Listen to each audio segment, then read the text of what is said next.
गुरुजी, मैं पानी का लोटा चढ़ाते चढ़ाते मेरा पूरा कम से कम मेरे को 8 साल हो गया और मेरी जिंदगी में सुख बिल्कुल नहीं आया।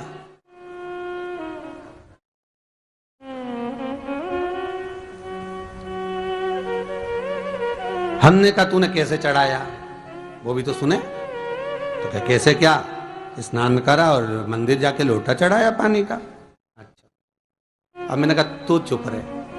उसके पति, यहीं की इसी ऑफिस की बात है, भवानी मंडी से, उसके पति से पूछा, हाँ जी वर्मा जी सही बताओ, पत्नी लोटा कैसे चढ़ाई। गुरुजी, ना जाने कहाँ के महाराज के चक्कर में पड़ी, लोटा भर के पानी चढ़ाने जाए, नहाने के बाद बच्चा इतना सा रो रहा, चिल्ला रहा, पर उसको टच तक नहीं करे, किसी चीज के नहीं छुए, और बिल्कुल कोरी की कोरी साड़ी पहने, धुली हुई, पहले ही बाथरूम में टांग के धर दे, उसको कोई छू नहीं सकता, टाविल टच नहीं कर सकता, और ऐसी जाके शंकर जी के फिर लोटा चढ़ाए। मंदिर में अगर किसी ने छू लिया तो वापिस आ जाए, नहाए धोए फिर जाए। मैंने कहा बस अब तो तू ऐसी जिंदगी भर चढ़ाती रहे तो भोलेनाथ आएगा ही नहीं।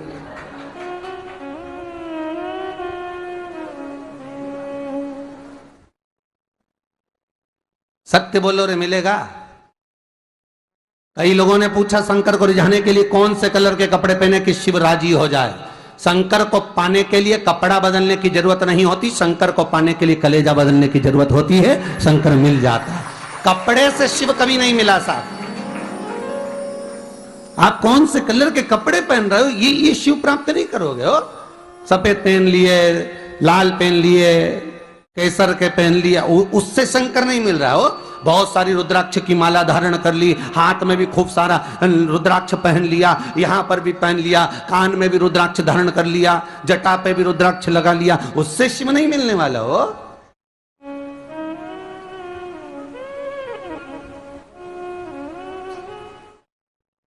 अरे भाई,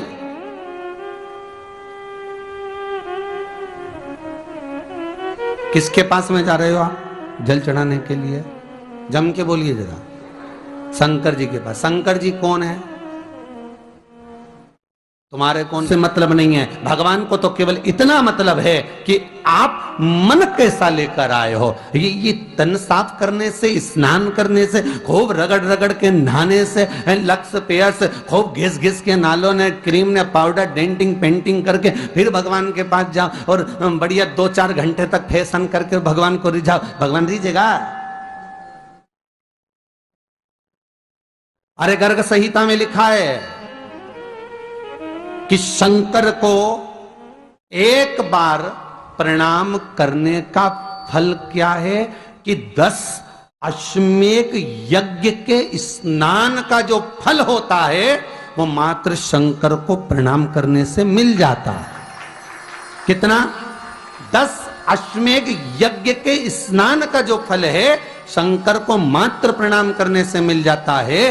पर गर्ग संहिता कहती है कि 10 अश्वमेध यज्ञ के स्नान के बाद भी मनुष्य का जन्म वापिस मिल सकता है। मतलब वापिस तुम्हारा जन्म हो सकता है, किसी भी रूप में हो, जन्म हो सकता है। पर शिव पुराण कहती है, गर्ग संहिता कहती है, स्कंद पुराण कहती है, नर्मदा पुराण कहती है कि महाराज इतना जरूर है कि शिव को प्रणाम करने का फल उतना है कि 10 अश्वमेध यज्ञ के स्नान का फल मिल जाता है। पर गर्ग संहिता कहती है कि शंकर के चरणों में अगर प्रणाम कर लिया तो ये पक्का है कि अश्वमेध यज्ञ का फल भले कट जाए पर शंकर के प्रणाम का फल नहीं कटता, उसका वापिस जन्म नहीं होता और वो शिव का हो जाता, वो शंकर का हो गया, फिर उसका जन्म नहीं है महाराज।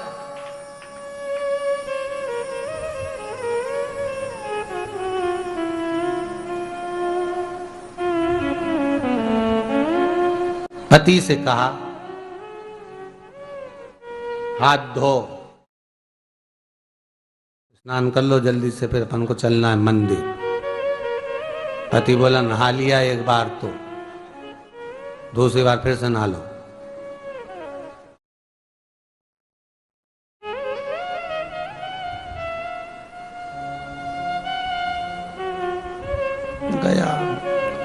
नी के ना माने तो कई घर में चंद्र घंटा से माथा बिड़ा, स्नान करा फिर आया। चल पलंग पे काय को बैठ गए?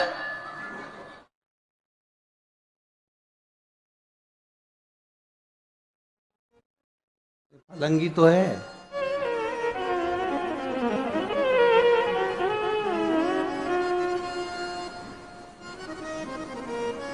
फिर से नहा के आओ। ये फिर नहावाने भेज दिया। होता एक सास बेचारी मायके जाना था, मौसी की यहाँ शादी थी। अब उसने बहू से कहा बेटा मेरे को जाना है, अपने घर में छोटे से लड्डू गोपाल, उनकी सेवा है, तू एक काम कर कि तू सेवा कर लेगी क्या? हाँ मम्मी, उसमें क्या है, करना क्या है तुम बताओ। बस सुबह से 3 बार ताली बजाना, भगवान को उठाना, पात्र में रख के नहलाना, उनको पोंछना, कपड़े पहना देना, इत्र लगा देना, चंदन लगा देना, मुकुट लगा देना, सुंदर अलकावली सब पहनाने के बाद में भगवान को दर्पण दिखाना। जब भगवान को कांच दिखाए, दर्पण दिखाए, भगवान मुस्कुरा दे, तब भगवान को भोग लगा देना। हाँ मम्मी इतना तो मैं करूंगी, और बाद में भगवान को वापिस सुला देना। हाँ इतना सा कर लूंगी। सास बिचारी कह के चली गई। अब बहू सुबह से उठ के 3 बार ताली बजाई, भगवान को उठाया, बिठाया, नहवाया, तैयार कर दिया। तैयार करके जो दर्पण दिखाया तो भगवान तो मुस्कुराया ही नहीं। अब इसको कौन समझाए कि पीतल की मूर्ति कोई हंसे है? पर उसने तो विचार करा कि सास कह गई भगवान जब मुस्कुरा दे तो उनको भोग लगा देना। अब भगवान तो कोई मुस्कुराए नहीं, ये दर्पण दिखाया। इसको लगा कि मेरी सेवा में कोई कमी रह गई। इसने भगवान का कपड़ा वपड़ा वापिस उतारा, इनको वापिस रजाई में सुला दिया। अब भगवान को वापिस रजाई में सुलाया, फिर आ गई, 3 बार फिर ताली बजाई, भगवान को फिर उठाया, फिर बिठाया, बिठाने के बाद में फिर उनको कपड़े वपड़े पहनाकर फिर दर्पण दिखाया, पर भगवान तो मुस्कुराया ही नहीं। ये वापिस इस सेवा में गलती रह गई। वापिस इसने सब कपड़ा उतारा, भगवान को फिर सुला दिया। सुबह 8 बजे से नहवा रही, कपड़े पहना रही और सुला रही। 1 बज गई।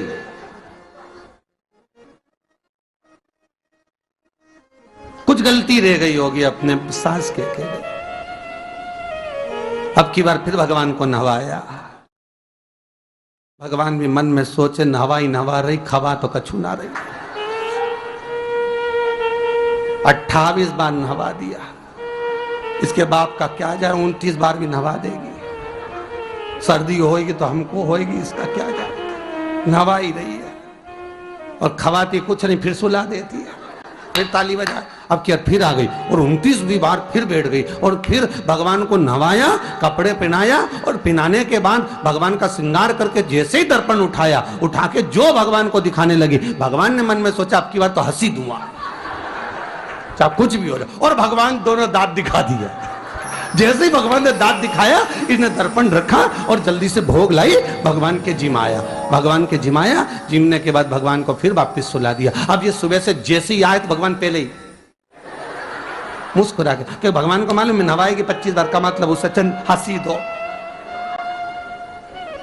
हंसने में क्या जाता। तो भगवान पहले से मुस्कुरा के बैठ जा। अब एक दिन सास आ गई। सास ने कहा बहू अब सेवा मैं कर लूंगी। हाँ मम्मी कर लो। मम्मी सेवा करने बैठी। मम्मी ने भी स्नान कराया, श्रृंगार करा, कपड़े पहनाए, मुकुट लगाया। सब लगाने के बाद जैसे ही सास कांच दिखाने के लिए दर्पण को उठाई, इतने में से मूर्ति में से आवाज आई, दर्पण तो तेरी बहू दिखाएगी, उसको बुला दे, बहुत जोरदार दिखाती, वो दिखा सकती, तू वापिस धर दे दर्पण, तेरे बस का नहीं।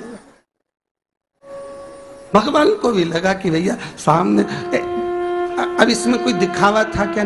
प्रेम, वात्सल्य था। भगवान भक्ति के बल पर ही था। फिर बैठ गए पलंग पे, नाव वापिस।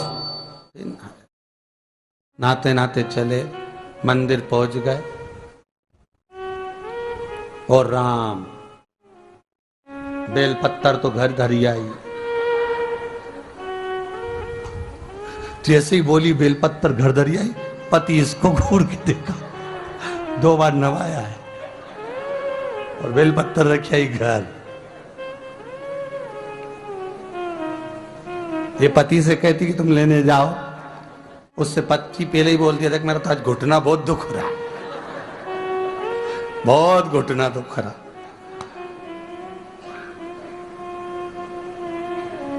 ठीक है, तुम बैठो, मैं आई अभी घर से। अब घर जाते जाते मालूम पड़े फिर कहीं का कोई छुआ गया तो नहाने बैठ गई। फिर आई, इसकी जो पूजन की थाली रखी थी, कोई भगत आया बेचारा, उसने सोचा मंदिर की थाली है, सब चढ़ा चुड़ू के चले गया सब। पति से बोली तुमने अकेले ही पूजन कर ली, मैं तो करा ही नहीं। ये नंदी जहां बैठा उसके पास में बैठा, मैंने हाथ नहीं लगाया। तो ये सामान कौन चढ़ाया, इनकी आई थी, सब चढ़ाया। तो कि शर्म नहीं आई, बेलपत्तर तो था ही नहीं। तो क्या सियोर वाला महाराज की कथा सुनी थी, शंकर जी पे से उठा लिया, धो के चढ़ा के वो गई, वो चली गई। शिव ये नहीं कह रहा कि तुम बस